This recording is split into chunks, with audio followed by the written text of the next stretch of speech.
রোজা রেখে টুথপেস্ট দিয়ে ব্রাশ করা যাবে কিনা বলেন, যাবে কি যাবে না? যাবে, কে কে হাত তুলুন তো দেখি। হ্যাঁ, মাত্র একজন, দুইজন, তিনজন, চারজন, পাঁচজন, ছজন, দল ভারী হচ্ছে আস্তে আস্তে।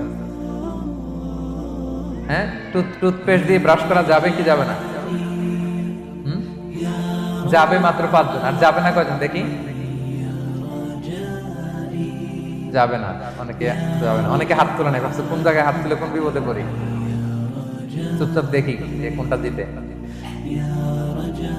যাবে না। যাবে না, দল ভারী না? যাবে, এই সুন্দর বলছে, যাবে কিন্তু না করাই ভালো।